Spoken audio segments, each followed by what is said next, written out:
19তম ঢাকা auto series of এক্সিবিশনের শেষ দিনে দর্শনার্থীদের পদচারণায় মুখর ইন্টারন্যাশনাল কনভেনশন সিটি বসুন্ধরা।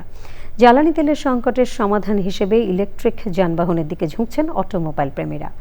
আয়োজকরা জানান, প্রদর্শনীর মাধ্যমে দেশে ইলেকট্রিক যানবাহনের বাজার আরও সম্প্রসারিত এবং নতুন বিনিয়োগের সুযোগ সৃষ্টি হবে। উৎপাদিত ইলেকট্রিক যান আগামী 3 মাসের মধ্যে বাজারে আনবে বলে জানিয়েছে দেশীয় ব্র্যান্ড বেল। রিয়াজ ইসলাম জানাচ্ছেন।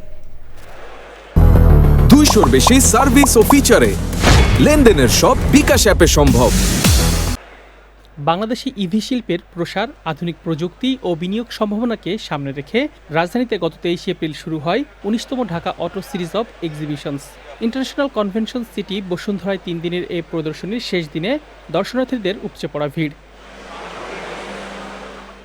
10টি দেশের 70টির বেশি প্রতিষ্ঠান এতে অংশ নেয়। নতুন প্রযুক্তি, আধুনিক ডিজাইন এবং ভবিষ্যৎমুখী যানবাহনের সমন্বয়ে প্রদর্শনী হয়ে ওঠে বৈচিত্র্যময়। বর্তমান জ্বালানি তেলের সংকট ও উচ্চ মূল্যের প্রেক্ষাপটে এবারের আয়োজনের মূল আকর্ষণ হয়ে ওঠে ইলেকট্রনিক ভেহিকেল। বাংলাদেশে নতুন করে যাত্রা শুরু করছে, তো ইটস রিয়েলি ইমপ্রেসিভ। এই প্রাইসের মধ্যে সানরুফ, এটা আমাদের জন্য খুবই ভালো ছিল। আমরা কিছু স্কুটার্স দেখলাম, কিছু সিএনজিস দেখলাম, অনেক স্পেস। ব্যক্তিগত ইচ্ছা হচ্ছে যে একটা ইলেকট্রিক ভেহিকেল কিনবো। নতুন পণ্য ও প্রযুক্তি প্রদর্শন করে বাংলাদেশ অটো ইন্ডাস্ট্রিজ লিমিটেড সহ একাধিক প্রতিষ্ঠান। আমাদের প্রত্যেকটা লোক এসে আমাদের গাড়িগুলো দেখতেছে এবং সবাই আমাদের কাছে ইন্টারেস্টেড আমাদের গাড়িগুলো কেনার জন্য। কার্বন এমিশন নাই, মানে এনভায়রনমেন্টাল ফ্রেন্ডলি। তার চেয়েও বড় যেটা, পেট্রোলের লাইনে দাঁড়াতে হবে না কাউকে। এছাড়াও বিশ্বখ্যাত গাড়ির ব্র্যান্ডের খুচরা যন্ত্রাংশ, ইঞ্জিন অয়েল সহ নানা প্রযুক্তি প্রদর্শিত হয়।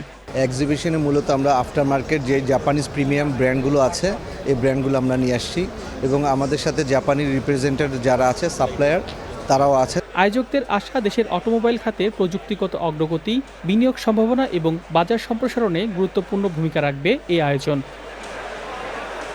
রিয়াজ ইসলাম, চ্যানেল আই, ঢাকা।